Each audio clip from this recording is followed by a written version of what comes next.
he dropped a gem that I thought was super interesting about finding a way to build a system out of consistently having new suppliers and consistently adding ASINs, because he looks at the game very much like all of these ASINs are going to just a matter of time when. So if you're constantly on the horse with new products and new people to buy from, you're never going to feel like, oh my God, my business is falling apart and now I got to find new stuff, you know? E-commerce is the greatest business opportunity of our generation. Welcome back to the Ecom Unlimited podcast. I'm Josh, that's Kaj, and today we have a special guest, Pete. Yes, sir. Glad to be here, boys. Thank you for having me. Yeah, of course. He is a 7-figure Amazon seller from Staten Island who graduated from the Institute of Audio Research. Damn, son. He's a rapper, goes by P-Double. Yes, sir. And his most popular song is Paid with 100 streams on Spotify. Welcome. Good doing some research. I appreciate that, Joe. No Awesome. problem. Awesome. All right, man. Well, yeah, let's dive right into it. So when did you start selling on Amazon? How did you come across the opportunity? So I recently just did an interview and I was talking about like the way I got into the space was very interesting. I originally invested in crypto and then rolled my profits into Amazon, but my mother used to send me content all the time. Just be like, yo, you'd be great at this. Like, why aren't you looking into this opportunity? Whatever, blah, blah, blah. And it ended up being Miles's stuff, which is how we met. So originally I started the RA run like 3 or 4 months prior to joining his course. And honestly, I found zero success. Yeah, so I did the RA run. I didn't find any success. And I was like, how are people making money doing this? And I know I'm missing something. There's got to be more here that I don't know about. I ended up joining the course to get the game and the implementation of it and how it works and everything. And that kind of changed the business overnight for us, honestly. You know, we went from like $1,700 in sales at the end of April, and then May we did 25. So like overnight, our revenue, you know, increased crazily. So that's how I got into it. And so you said awesome. Do you have someone else who is my brother is my partner. In the beginning, it was just me trying to figure it out. Like I just wanted to reinvest my money into something that would spit out some cash flow. But my brother Jared is on board with me full time. We both, you know, are thankful and grateful to be able to live off of this as a business now. So it's awesome. Love that, man. Awesome. Yeah. So me and Josh are a partner in the business as well, which people know.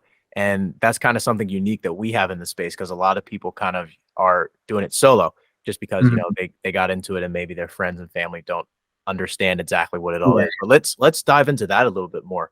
So you started solo and then you eventually brought your brother on. What did that conversation look like? Did he see the vision? Did you have to convince him that it was, or was he like, just let me in? No, it was more of, I'm the older brother. I'm the oldest in my family. So I always have had like the look out for everybody type of energy. And obviously my brother is my brother. Like I'm not going to find anybody better than that person in my life. You know what I mean? And I always like, this is on some deeper than business stuff. It's about something in life that I never want to compete with him, you know? And like, we have a really dope dynamic that a lot of people don't have, especially brothers. So I'm grateful that he lets me take the lead and follows my lead with this stuff, but also that he's hungry, motivated, grinds. And it was like stupid for me not to, because at the end of the day, this is a lot of work. Like people make it seem like it's not, and it's easy. And, you know, it's this free money out of thin air that we could just print. Like, that's not what this is. So, yeah, I'm very grateful to have him on board, man. He's definitely helped us scale immensely. Awesome. So how do you guys split up the workload? What stuff do you gravitate towards? What does he gravitate towards? Or do you both just do a little of everything? It's more so a little bit of everything now. In the beginning, it was definitely like I was leading as far as sourcing goes and dialing into the computer stuff. And he was doing more of like the physical labor of it, just because it's so time consuming when you're doing everything. Now it's more balanced, and we have a warehouse that we're not really touching product physically anymore, either of us, which is great. But like the FBM stuff, he was FBMing pretty much everything Q4. And that's pretty much it. How do you guys juggle that? Yeah, it's a really good question. I think I was definitely more on like the sourcing side. I still have a full-time job as like a physical therapist. So Good for you, bro. yeah, so I'm doing that right now as well. So in the beginning, I was like all sourcing, and then we got like a sourcing VA, and then we hired our best friend, and then that kind of took care of sourcing. So now I'm kind of like trying to, I would say day by day, trying to find like what the role is going to be, and I pick up things here and there. But Cajua would be our main like businessman, runs like the business, works on making sure everything gets paid, everything gets done. My man. Yeah, I see him on Twitter now. The content is phenomenal, bro. Yeah, we're pushing hard on Twitter. Yeah, it's fun. But yeah, before Josh, so when we started, we were both still in college, and so we both were kind of just doing whatever we could in our free time. And then in 2021 is when I quit my full-time job to then become the full-time operator for the Amazon business. Fire. And Josh is still obviously doing the PT stuff. That's awesome. Congratulations, guys. Yeah, man, appreciate it. Yeah, so take us through the journey of, okay, your mom sent you content. You finally, got the sauce, figured out how to actually find profitable product. What model were you utilizing? And then what was the progression to the model that you're now currently doing? Okay, so I'm going to be honest, and I don't want to rub people the wrong way. I started with OA. We know that. I think from my experience being in the space that it's very hustle mentality. You have to chase the sales. You have to be on top of stock, restocks, things of that nature. It doesn't feel so much like a stable, sustainable business model. That's my opinion. I know you guys crush it in OA still. But early on, we were doing all OA, sending stuff to the crib, repackaging it, shipping it in. And then once we got to like, I want to say 4 or 5 months in is when I started to realize, okay, if I wanted to keep scaling, this is going to be slightly difficult doing OA. And then I pivoted and hired 3 or 4 VAs to do sourcing for us. And they were finding leads every day, random things that I never heard of, brands, like, I don't know if you guys run the same play like that. And we were buying a ton of stuff. And then I was getting a ton of IP complaints because I didn't know anything about these brands. And I just didn't really like that model much. And then we pivoted into wholesale probably around June, maybe more so May. And that was another like game changer. Overnight, things kind of changed, May of last year or May of 2020? May of 2023. Okay, so recently. Yeah, more recently. Yeah, so that's actually not too far after we started the wholesale pivot. I think we placed our first wholesale order either in March or in April of 23. Yep. Yeah, so right there. So it seems like the natural progression is like realize in 2 years, a year and a half, what the OA game is, and then the next step, But I think I do want to say this. I think OA for beginners is the best model to do. So good. Yeah, it's perfect for somebody who doesn't have a lot of capital, who wants to test the waters, get involved, see what the game's about. And the more interesting thing that nobody talks about is the fast feedback loop of being able to see what works and what doesn't. Because if you spend $5,000 on a wholesale order, like at this point, we kind of know where the lead's going to be in, 3 weeks lead time or 4-week lead time. And we're comfortable with that stretch of time. But if somebody's spending their one investment to get inventory for the first time, then waiting 4 weeks, then realizing that was a bad buy, that's a bad thing in my opinion. So I recommend OA first for sure. Yep. Yeah, I 100% agree. I think it's really hard, like, especially if you want to go like full time, like being that like OA guy, like understanding like, oh, like this month was like, I didn't spend that much. And you look back and it's like, well, there wasn't like a whole bunch of sales this month. So it's like, well, my replens that I can get that are maybe like 15, 20% of like my like catalog portfolio, like they can hold down the fort. But if I'm not getting all these sales, like that's a lot of like the extra money that, you know, I can use to like live. So that's where your months can really fluctuate depending on the sales and all that kind of stuff. And you're right. It just doesn't seem stable enough to where like I would be comfortable to be like, okay, yeah, let's just go like full time. Yeah.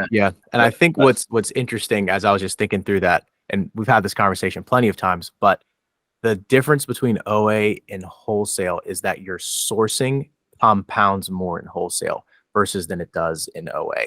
Because OA, obviously there's some OA replens if you're using your discounted gift cards, you're using your coupons and all that stuff. Like we've had OA products that we've been able to sell for over a year and they're consistently good. That's phenomenal. And you have to put in the work to find those, right?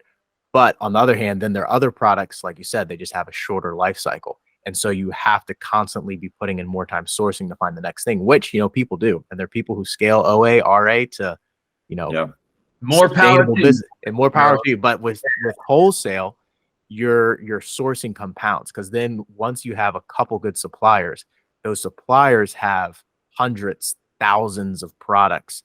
And even though most of them aren't going to be good to sell on Amazon, the handful that are, the likelihood that you can sell those for 3 months, 6 months, a year is just way higher than it is in OA. And so you can stack those leads a little faster.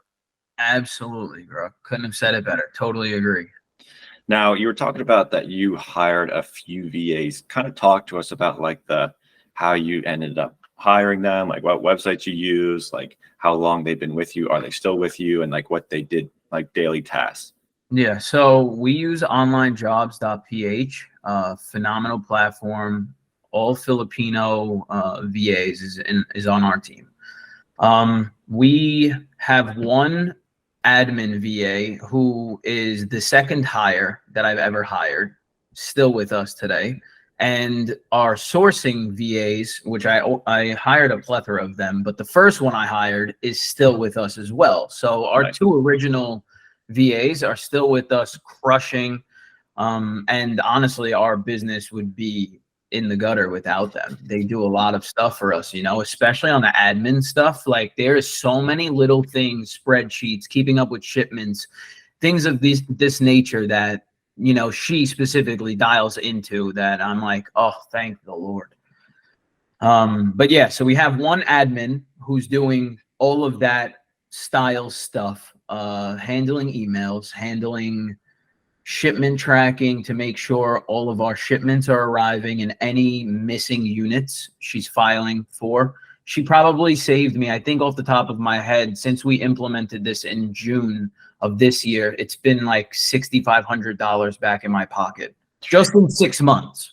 Yeah, and that pays for her, that pays for them, and pays for all your VAs. Yeah, just that in itself is so powerful, so valuable. Yeah, so valuable. And then the sourcing VA, he's a monster. He's been like really studying to keep a product viewer that I didn't even really know existed because I usually just reverse source normally. But he's been able to like fly through 30K catalogs, you know, like 30K's worth of lines in 2-3 days. I'm like, bro, what? You know? And obviously, like, there's probably things that he's missing due to differences in UPCs and stuff like that. But being able to just do it at scale, at volume like that, it's crazy, girl. Crazy. Yeah, that's awesome. What do you know? What now you said that different type of like viewer. Is there like a software that he uses like specifically? No, or Keep a product finder, right? That's what you mean? Yeah.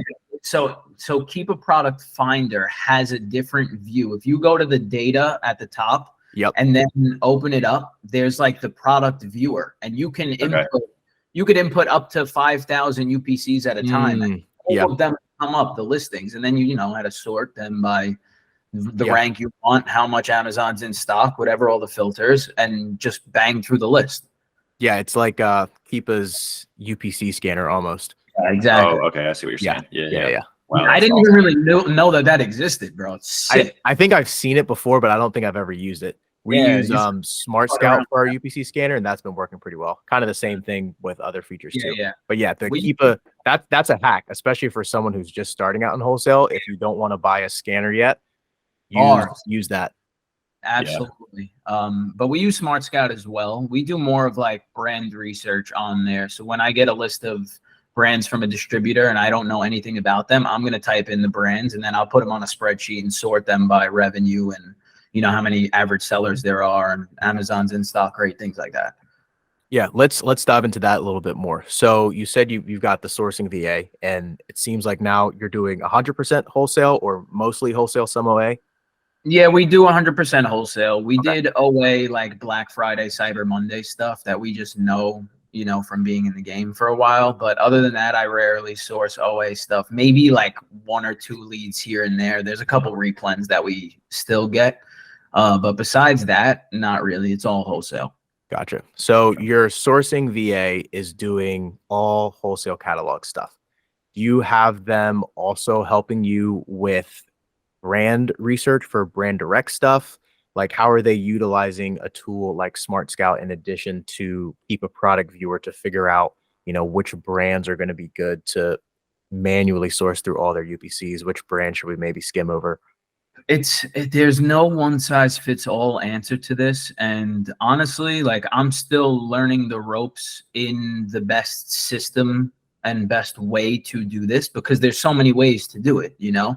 Like there's days where it's easier, he'll find more brands to target, and then we have to find the distributors that carry those brands and then get catalogs that way. Or, you know, we just have a network of people and are able to make contacts with the distributors direct and then see what they're selling to go through. So it's kind of, you know, a chicken before the egg thing. There's no right answer, no wrong answer. Whatever works is going to get the job done, you know?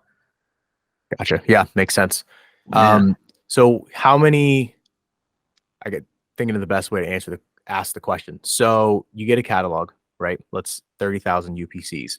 He gets through it with Keep a Product Viewer in, let's say, a few days to a week. How many leads on average do you think you find from a distributor that are actually buyable? That's another one that's a hit or miss, you know? So, okay. So that specific example, the 30K leads, we probably found maybe 5 and we bought 0. So just like throwing that out there to the world, this is not an easy thing to do. It's simple. It's not easy. So yeah, so because you have to also factor in a lot of these wholesale distributors are going to have minimums, and it could be a dollar amount. It could be a quantity. It could be, you know, and then you'll deal with brokers too, not in this specific situation. You'll deal with brokers who want you to buy a certain amount of units. Otherwise they won't get the deal done. So at that point you find 5 leads, but then you're like, all right, well, we could buy 30 of these, 50 of these. And he's like, you need to fill a 1,500 quantity. And I'm like, okay, this is a waste, you know, but that's the game. That's the game. That is the game. Been there too. Yeah, it's the game. There's no way around it. But then you have another example. Like we have been dealing with some guy and he's sending us brand sheets. And yesterday, the sourcing VA went through 1,500 lines and pulled like 60 leads that we put in an order. You know, that's massive. So that doesn't happen all the time, but it happens. Oh yeah, for sure. So like, how did you go about getting like your first supplier? What were some like tactics that you used?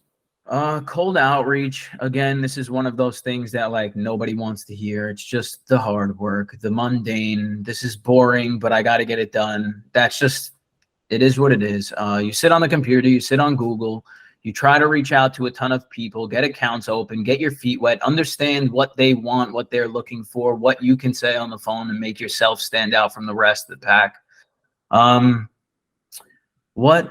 Actually, this is interesting too. My first supplier that we got was an in-person relationship through another seller. Oh, cool. So we ended up getting, and it's even more interesting when you peel the layers back because the guy knows we sell on Amazon now, but he doesn't sell to Amazon people, refuses to open accounts, doesn't want to deal with people. So we're lucky in that sense too, because it becomes like a moat for our business because he's just not gonna sell to anybody else. Yeah. At least that's what he says. We don't know, but for the most part, like I know he's been a prick to us in the beginning. We weren't able to buy. Excuse my language. There you go, Kaj. That's funny. He wouldn't let us buy more than 20 units of stuff. Like wouldn't give us allocation, which is interesting. Most people are like minimums, you know, and this is doing the opposite. Interesting. So, right. And he was like, you know, we wanted to buy pallets of stuff. And he was like, nah, I can only get you 60 units right now. Okay. I mean, we'll take 60, but Yeah. interesting. Very, very interesting. So then over time, is he now letting you buy quantity? Over time, our last order that we just put in was, I believe, 122K. Wow. Yeah. So he's letting you buy quantity. Yeah. Yes. But it wasn't like that in the beginning. You know, our Yeah. orders were like 5,000 and that was the max. Yep. That's wild. What's it like spending that and like sending that away? Dude, like what's like that gut feeling? Isn't that just wild? You're So like, the first time, yeah, it's very, very interesting. The first time I did that was in OA after Miles's course, and it was back to school, and I ran it up, and that was the first time on a credit card. I was like, "Yo, I spent $100,000 in a month. Like that's crazy." yeah. You know, like you all get that feeling of like, "Oh shit, can I pay this back?" You know? Yeah. And then after a while, you get numb to it because it's part of the business. But I remember like, damn, this is nuts. I did not think that that was possible. Yeah. It changes your perspective on how much six figures actually is. It's just about like 5,000 backpacks. Yeah. Something like that. Yeah. Yeah. That's great. wild. That's Yeah. crazy. Good times though. Good times. Oh yeah. Wouldn't trade it for the world. Now in like the very beginning for like your RA trips, like were you just going to like every store you could? Yeah, I probably did it 3 times, 3 different attempts. I had some success at the Nike outlet. Okay. Yeah, But that's where in my head, when I did have that success, in my head, I was like, this is impossible to scale. Like, how can you get high revenue doing this? I'm buying 3 units. And then I could go to another Nike outlet 30 miles away and buy another 3 units. And, you know, I'm not hating on it because I'm sure people are out there crushing it. I know it. I see it. But for me, I was just like, this is crazy. Yeah, I know. Yeah, I was like the same way. Like I would go to Marshall's like once a week and like spend like $500. And I'm like, sweet. I just made like $300. Yeah. If I'm lucky. If I'm even lucky. Like $100 probably. Like sweet. Yeah. Realistically, you'll do $1,000 in sales on that, right? You know, give or take. Exactly. Yep. So yeah, and it depends on, you know, what the person's individual goals are. If you're trying to just flip maybe $1,000 and get the highest return on investment possible, retail arbitrage, online arbitrage, that's where you want to go. If you're trying to scale to a point where you can have 6-figure revenue months consistently and have it be fully outsourced and have a small team, wholesale is the direction you want to go, right? And then eventually even moving into PL if you can. So transitioning back to wholesale real quick. How many supplier accounts do you think you've opened total? And how many supplier accounts do you think you currently buy from on a regular basis? That's a fairly easy question. I think I probably buy from 4 or 5 consistently. A handful, like here and there, send offers and things will go through. But I probably have in the hundreds of accounts, you know? And it's also like, it's a lot to manage. This is something that I don't hear anybody talk about. And this is something that I'm still working out the kinks of in my systems, in my business, because there's an angle of targeting all these accounts and opening them all and then getting catalogs. And now you're inundated in catalogs and you don't have enough time and manpower and mental capacity to go through everything. So what's the right answer to do? You know, what's the right way to go about it? I haven't really figured out the balancing act of it, but it seems like you're either dialing and opening accounts or you're going through catalogs, and it's, you know, one of the two. Yep. Yeah, it's definitely tricky. And I know for us, that's one reason why it was helpful to just kind of add wholesale on top of OA versus doing a cold turkey transition, because as we were going through the outreach and then you open the account and then it takes, you know, a while to get through that catalog and actually find something profitable, our OA business was still cooking and still working our capital and still cranking out profit while that side of the operation was growing. And even now, you know, it's still doing the same thing. But then once you get to that point, like you said, you really only need 4 to 6 solid suppliers to be able to spend 100,000 plus a month on profitable inventory. And I probably spend more than that, not to cut you off. We probably could use the same 4 suppliers and get more spend off. We just need time in the game and, you know, more capital, whatever the case is. But if you have good suppliers, like there's national suppliers with big catalogs that if you just take your time to go through and add a couple of ASINs every time you're buying replens, you know, you could get to that point fairly quick. Yep, exactly. And, you know, you're going to do a lot of cold outreach. You're going to send a lot of emails, going to send a lot of phone calls. You're going to open a lot of accounts that aren't profitable.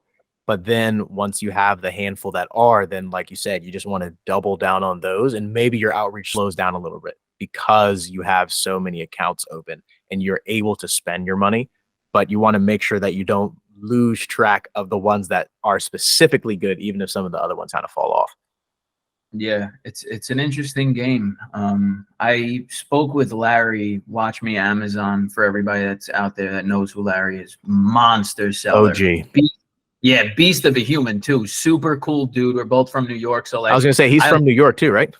Yeah. He's from Brooklyn, so like I already knew in my head like I'd probably understand, you know, him the best from the wholesale perspective, and he dropped a gem that I thought was super interesting about finding a way to build a system out of consistently having new suppliers and consistently adding ASINs, because he looks at the game very much like all of these ASINs are going to go. It's just a matter of time when.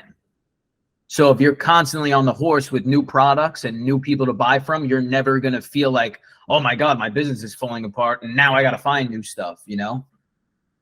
Yeah, absolutely. 100%. That's really good. So that's every product has a life cycle. It's just it's a matter of how long. And with wholesale, the chances of it being longer than OA is high. But just because a product's going to last for a year, after a year, it's going to need to be replaced. I think actually I was listening to a podcast that Larry did a while ago on the Wholesale Made Easy podcast. And he said his philosophy, it's like 2 in, 1 out. So one product's going to die this month, but we're adding 2 new ones. Yeah. And he also told me, he's like, when you buy 10, think of 5 being great, 2 are going to end up and 3 are going to be shit. And that's the game. Like, understand that philosophy and you'll do all right, you know? Yep. Yeah, it's just having enough at bats that your W's outweigh the L's. Exactly. 100%. Can't be scared of taking an L. No, you can't, bro. You can't. We're in the wrong business if you're scared to take that L. Absolutely. Now we're stepping into a new year. What are some goals you have coming into 2024 here? Definitely going to try to ramp up my spend a whole lot. I think if all goes well, you'll probably see some crazy revenue numbers coming from us in the next couple of months. I'm probably going to move our warehouse down to Florida because that's where I'm at now. Oh, okay. Gotcha. And just continue to scale. And also, like, I have a big music life that I'd like to get back to, which is something I've never taken a break from music in the 10, 13 years that I've been doing it. I literally took a break because I mentally needed it, but like, it was time to be an adult, build a business, do something with yourself. You know what I mean? And because music itself wasn't performing in the way that I wanted it to for my pocket. So I built this business in a year and a half now that we've been doing it. And now it's time to like come back to life with the music too. And, you know, do both.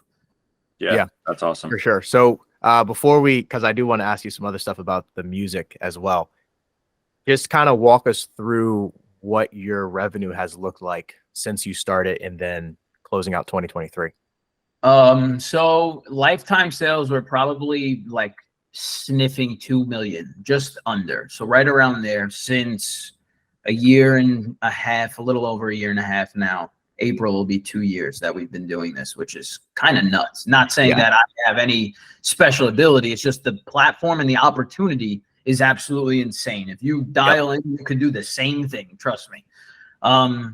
And honestly, like the revenue situation's been an interesting one because in the beginning I did 25, 50, 100. Like that was my monthly. Yeah. So April we did 1,700. May was 25. June 50. August was 100 or 150, something crazy. And then I moved, so the revenue came back down. And then Christmas time, we went wild again. And then I hired all those VAs, and I didn't really understand how to structure them yet. And I was working out the kinks with their spend and training them. And so our revenue declined a lot during the beginning of 2023. So we had to like slowly scale that up. And then we went into wholesale and got like back to what we were used to doing, you know? Nice. Yeah. So now you're kind of at that point where you've, I guess, for the last 6, 7, 8 months, been consistently doing like 6-figure plus months. Yeah. For the most part. Love it. Absolutely love it, man. Thankfully, yeah. Well, congratulations, man, on the lifetime sales. It's once you hit the 7 figures, it starts to feel, you're like, oh, okay, I think I can actually do this. You know what I mean? Yeah. You know what's funny though, man? Like a lot of people see this from the outside and don't understand it. And like we know 7 figures, early 7 figures is not that much pocket money. No. It's great money, but it's not like, time to buy Lambos. You know what I'm saying? Yep, exactly. People think that, which I think is hilarious because nobody knows anything. And then people will just post their orange bars. I love to say that out loud. Like everybody's got orange bar syndrome. Yeah. And no, you never know what these people are really making. So like, it's just people will sell you the dream. Yep, exactly. And I remember the most excited I've ever been for orange bars is when we hit our first 100K for trailing 12 months. And that was when we were still doing private label. So, just one product, we were maybe selling 300 units of it a month, about that. And once we hit 6 figures for trailing 12, I think that's the most excited I've ever been for a landmark in our sales. That's cool though, bro. The first 100K in revenue is a big number. Same thing with the million. That is something to celebrate, Yep. 100%. Exactly. Okay. Yeah. Let's talk about music a little bit, man. So how did you get into music? You always been into music. What style you do? So how did I get into music? I started making music probably when I was like 10. I don't know if you guys are familiar with GarageBand. It used to be like the app that came on all the Macs. Yeah. I used to make music when I was super young.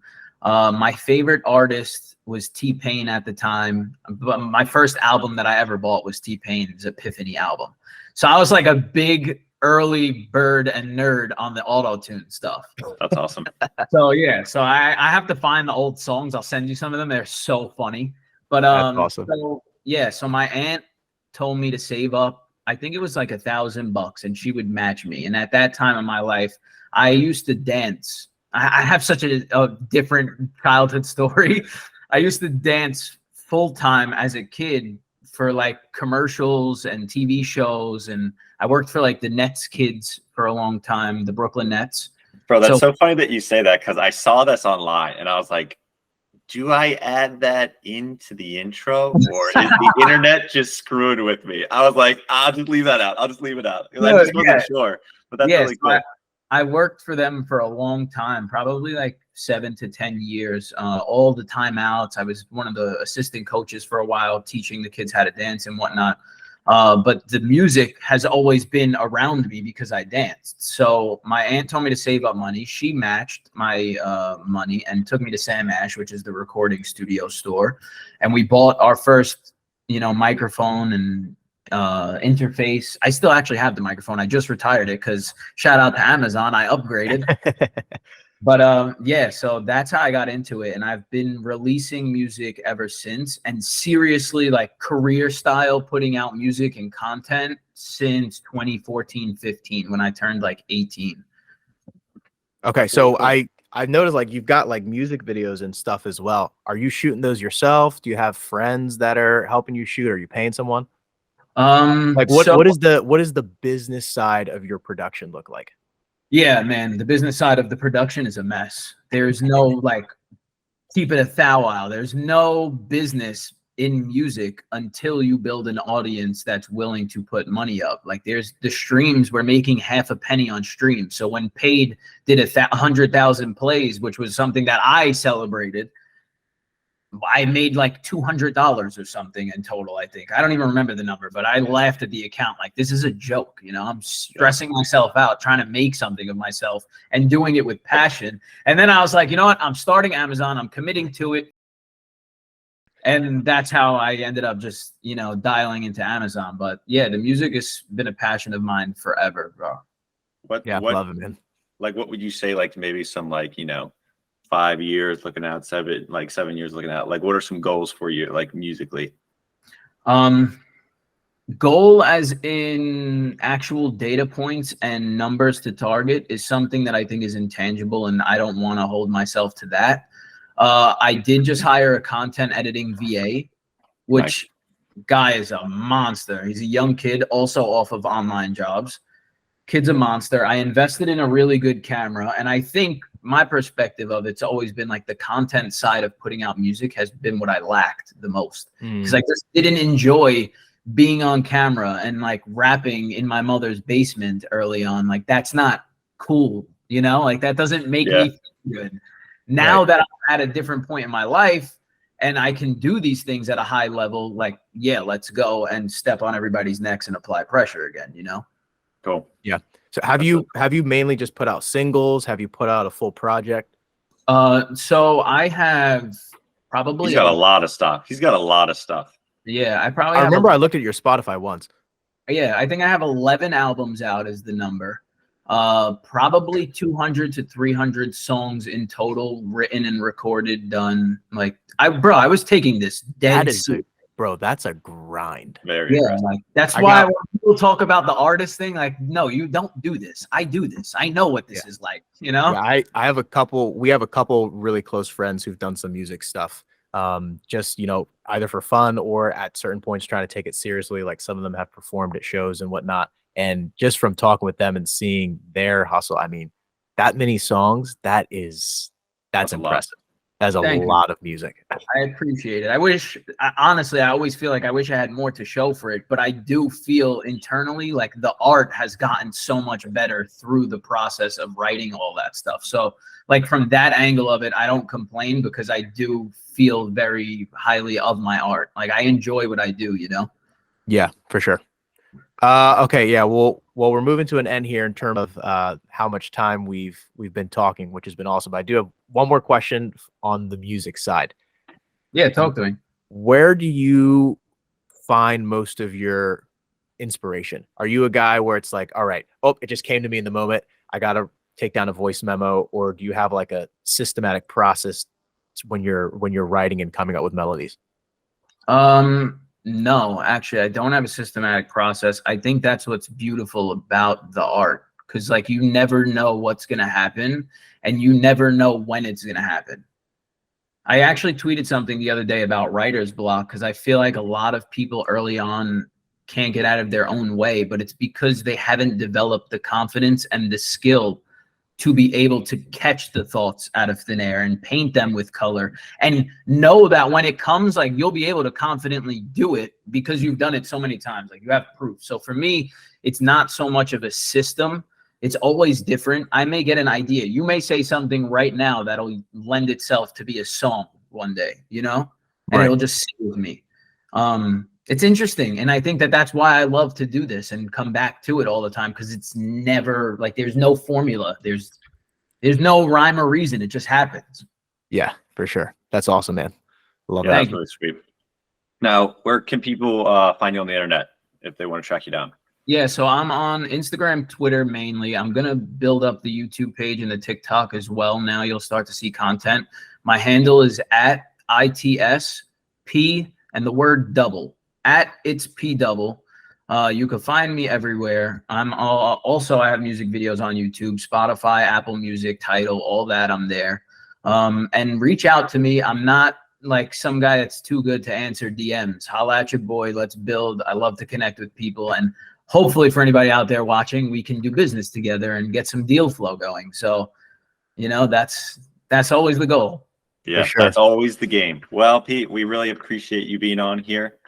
Yeah, man. Thanks for the invite. No problem. This is the Ecom Unlimited podcast. Till next time. All right, guys. Peace.